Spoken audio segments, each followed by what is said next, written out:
कलिकाल सर्वज्ञ गुरुदेव श्री हेमचंद्र सुरेश्वर जी महाराज साहब जी ने बहुत अच्छे ढंग से वर्णित किया है। उनके एक दो लाइनें हैं परमात्मा श्री पार्श्वनाथ स्वामी जी के विषय में। उनकी साधना क्या थी, उनकी साधना का वर्णन करते हुए वे कहते हैं, कमठे धरणेन्द्रे च स्वोचितम कर्म कुर्वती प्रभु तुल्य मनोवृत्ति। शब्द ध्यान में रखेगा, तुल्य मनोवृत्ति। पार्श्वनाथ श्रीयेस्तुभ। परमात्मा पार्श्वनाथ स्वामी जी की जिंदगी का एक सुंदर प्रसंग है। एक पेड़ के नीचे खड़े थे और ध्यान की मुद्रा में खड़े थे। ऊपर से एक देवता जाता है। देवता ने जरा नीचे झुक करके देखा तो देखा कि अरे ये यहां खड़े हैं। पेट्रोल हो, मिट्टी का तेल हो, दिखता तो बिल्कुल पानी जैसा है। मिट्टी का तेल जैसे ही आग दिखलाते हैं तो क्या होता है, भभक जाता है ना। बिल्कुल शांत था। पार्श्वनाथ स्वामी जी भी शांत थे। और जैसे ही कमठ ने पार्श्वनाथ स्वामी जी को देखा वैसे ही आग बबूला हो गया और वो आग बबूला होकर के उनको परेशान करता। ये छोटा सा प्रसंग है, परेशान करता है। जो समभावी आदमी होता है वो कभी परेशान नहीं होता। और पार्श्वनाथ स्वामी जी अपने ध्यान में हैं। उनको पता भी नहीं कि मुझको देख करके उसको गुस्सा आ गया है। स्थिति ऐसी बनी, हाथी चले बाजार, कुत्ते भौंके हजार। हाथी तो अपनी मस्ती में ही, परमात्मा श्री पार्श्वनाथ स्वामी जी तो अपनी साधना में ही रत हैं। और ये बेचारा गुस्से से भर करके उनको परेशान किए जा रहा है, परेशान किए जा रहा है, परेशान किए जा रहा है। 1 2 3 4 कई बार परेशान किया। परेशान करने वाला यदि किसी दूसरे को परेशान नहीं कर पाता है ना, तो फिर वह खुद ज्यादा परेशान होता है। यह मनोवैज्ञानिक नियम है। वो ज्यादा परेशान हो गया। मेघमाली था, बादल बनकर के बरसा, मालिक के यहां तक पानी आ गया।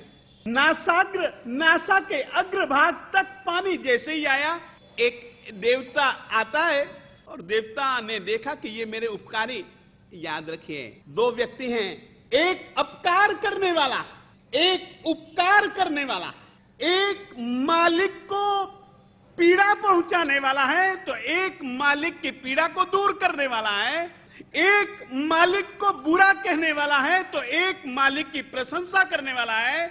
बड़े द्वंद्व खड़े हो गए परमात्मा के सामने। कमठ मालिक को कष्ट दिए जा रहा है और वो धरणेन्द्र कष्ट देने वाले को भगाता है। युद्धा होती है दोनों के बीच। आखिर में कमठ हारा। कमठ को पकड़ करके धरणेन्द्र परमात्मा के श्री चरणों में लाता। याद रखिए, एक क्षमा भी सामान्य आदमी कोई क्षमा धारण नहीं कर सकता। समभाव धारण करना ये साधारण साधना नहीं है। और इधर से कमठ भी है, इधर से धरणेन्द्र भी है। धरणेन्द्र परमात्मा की भक्ति करता है, धरणेन्द्र परमात्मा की स्तुति करता है। स्वोचितम कर्म कुर्वती। कमठ कष्ट देता, कमठ इसी में खुश है। धरणेन्द्र स्तुति कर रहा है, धरणेन्द्र उसी में खुश है। स्वोचितम, धरणेन्द्र अपने योग्य काम कर रहा है, कमठ भी अपने योग्य काम कर रहा है। परंतु परमात्मा कैसे हैं? तुल्य मनोवृत्ति। शब्द बड़ा कीमती है। स्तुति करने वाले के प्रति कोई ज्यादा खुशी नहीं है, कष्ट देने वाले के प्रति थोड़ा सा भी दुख या गम नहीं है। एक के प्रति राग नहीं, दूसरे के प्रति विद्वेष नहीं। इसी वृत्ति का नाम क्या है? अपने चित्त में ऐसा संभाव रहता है मेरे देवताओं। समभाव नहीं तो शांति नहीं। याद रखिएगा, यदि जीवन में समभाव नहीं है, शांति नहीं है। समभाव का अभाव विषमता। विषमता का कारण अगर कोई है तो वह ममता है। परमात्मा तीर्थंकर समता की साधना करता है। पार्श्वनाथ स्वामी जी के सामने दोनों थे, एक उपकारी एक अपकारी, एक निंदक एक प्रशंसक। निंदा और प्रशंसा के प्रसंगों में तुम हमेशा समो। तुम्हारा चित्त सम होगा तो ही तुम शांत रह सकोगे, अन्यथा तुम कभी भी शांत नहीं रह सकते हो।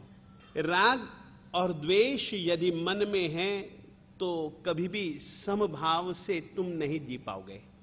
अपन पूजा करने जाते हैं ना, उनसे पूजा करते करते को साहब तुम्हारी समभाव तुल्य मनोवृत्ति, साहब मेरे पास में भी मन है, तुम्हारे पास में भी मन है।